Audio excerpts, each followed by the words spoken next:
kolaborasi hanya indah didiskusikan, namun bermasalah saat di lapangan.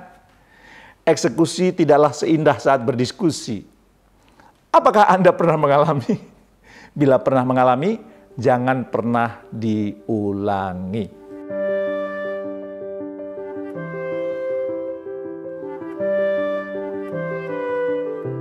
Assalamualaikum warahmatullahi wabarakatuh. Bertemu kembali dengan saya dalam acara Leadership Inspiration. Para leaders, sejak saya mendampingi para leaders dari banyak perusahaan, saya banyak menemukan sebuah tim yang tidak efektif. Masing-masing merasa berkontribusi, tetapi faktanya tidak memberikan perubahan yang signifikan. Bahkan ada yang cenderung merusak. Ibaratnya ada 7 pemain musik berkumpul, masing-masing memainkan alat musiknya, tapi memainkannya sendiri-sendiri tanpa ada harmonisasi. Apa yang terjadi? Pasti musiknya sangat tidak enak untuk didengarkan. Nah, di kantor banyak yang sama-sama bekerja namun belum tentu bekerja sama. Kerjasama terjadi apabila terjadi kolaborasi, sehingga ada harmonisasi yang indah di dalamnya. Baru-baru ini ada sebuah studi terhadap lebih dari 1.100 perusahaan di Amerika Serikat.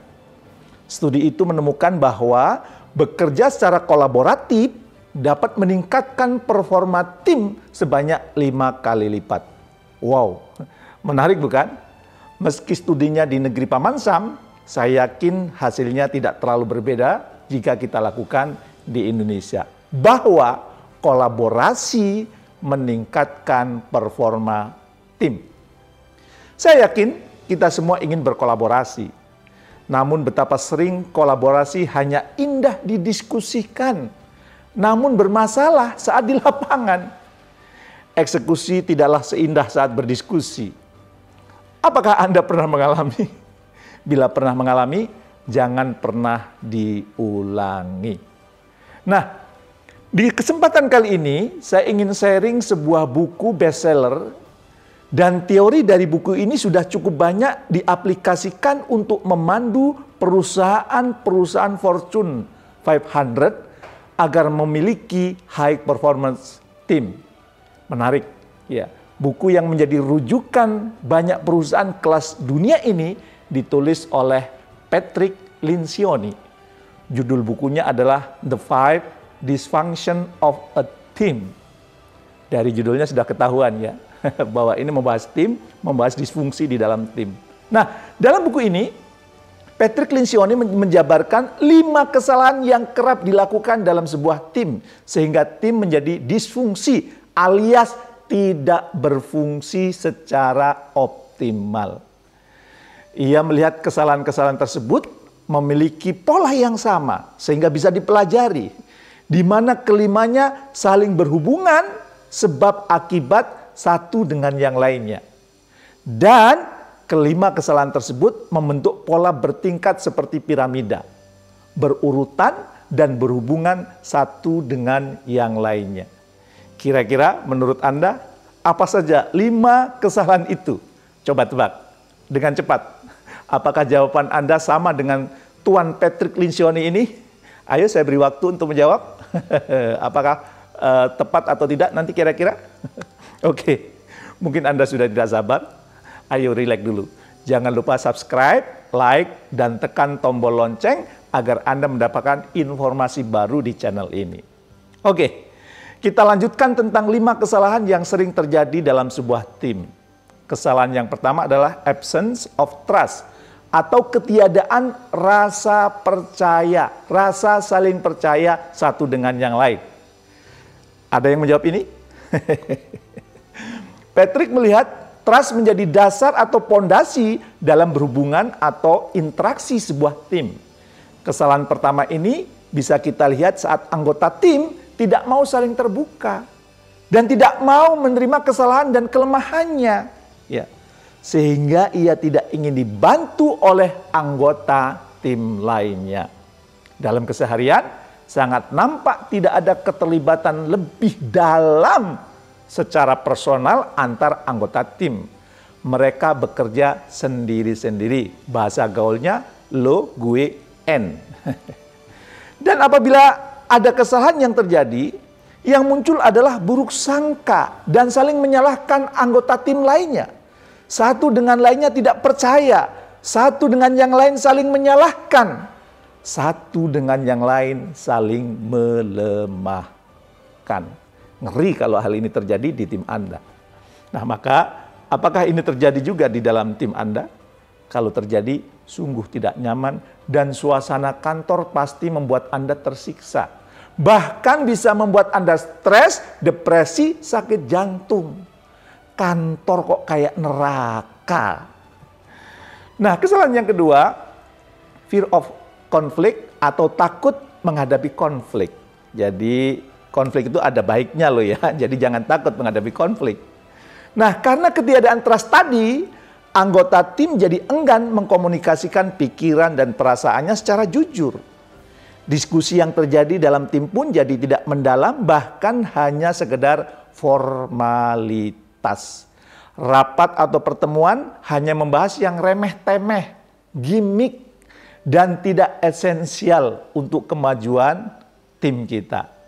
Mereka menghindari berdiskusi dan berbeda pendapat dengan anggota tim lainnya.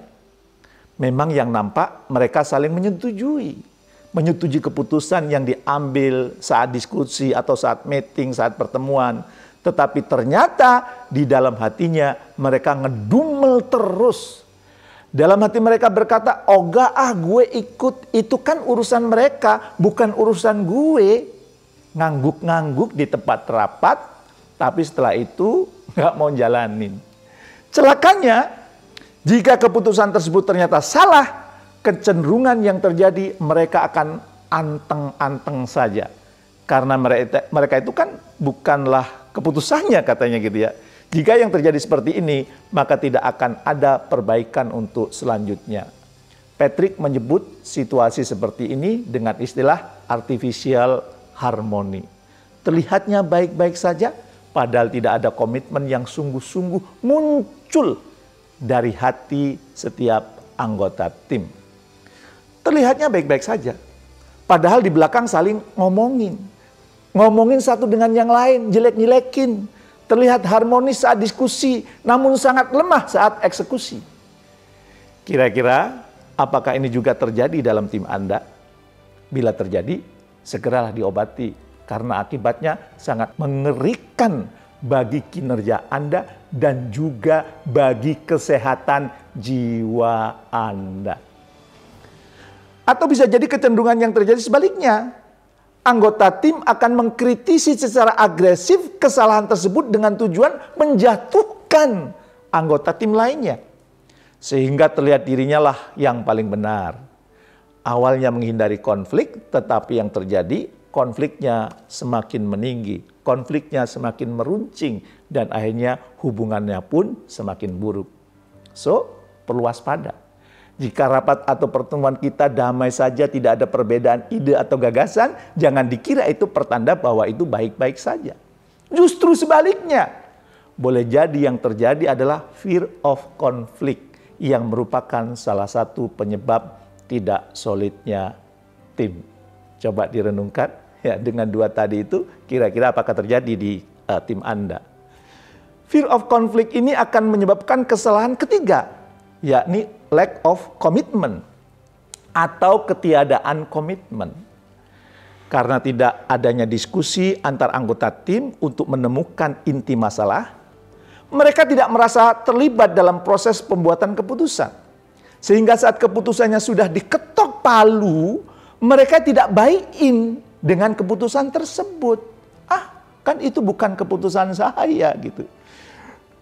Padahal komitmen bisa muncul bila ada kesempatan yang dimiliki seseorang untuk mengutarakan idenya, mengutarakan gagasannya, ya, serta keterikatan seseorang terhadap keputusan yang boleh saja terjadi atau tercipta melalui konflik yang sehat.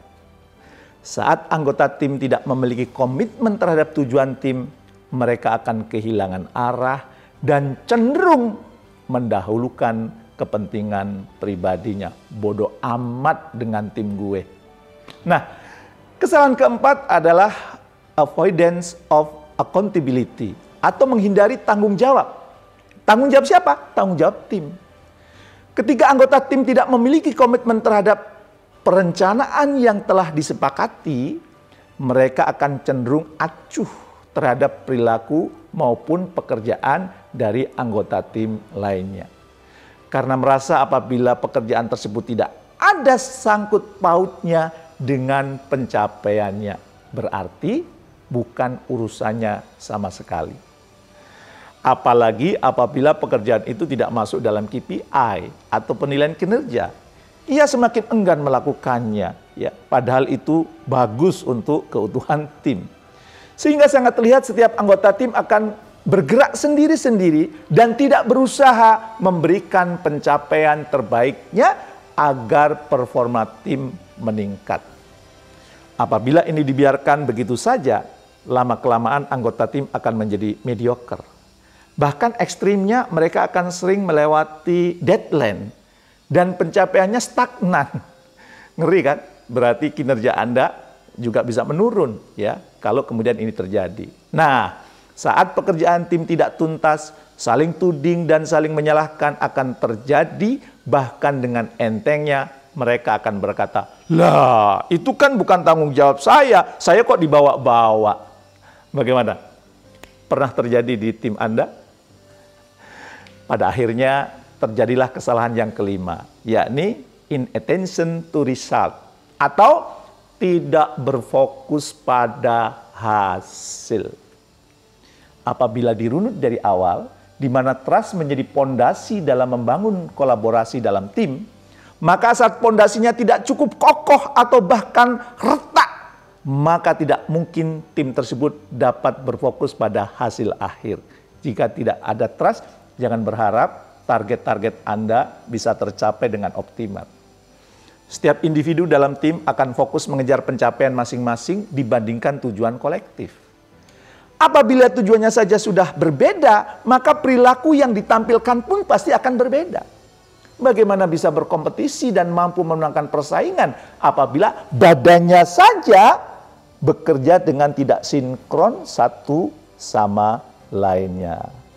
Nah, dari buku ini akhirnya kita mengetahui dan mengenali ada 5 perilaku yang perlu dihindari agar tim memiliki kolaborasi yang berdampak kepada peningkatan kinerja sebanyak 5 kali lipat. Kira-kira apakah kelima itu ada di tim Anda? Yuk, mari kita memulai membangun kolaborasi dengan percakapan dan mau terbuka dengan rekan kerja sebagai langkah awal memunculkan trust antara kita dan anggota tim kita. Meski memang tidak semudah yang dibayangkan. Namun, seperti halnya hubungan dengan suami istri, semua perlu didasari oleh trust agar dapat mencapai tujuan bersama. Tim yang hebat tidak lahir dengan sendirinya, melainkan ada usaha yang dikerahkan oleh setiap anggota timnya untuk menjaga dan meningkatkan kinerjanya. Apabila yang saya sharingkan ini manfaat, segeralah di-share kepada orang-orang yang Anda kenal. Tetaplah menjadi pemimpin yang benar-benar memimpin. Terima kasih. Assalamualaikum warahmatullahi wabarakatuh.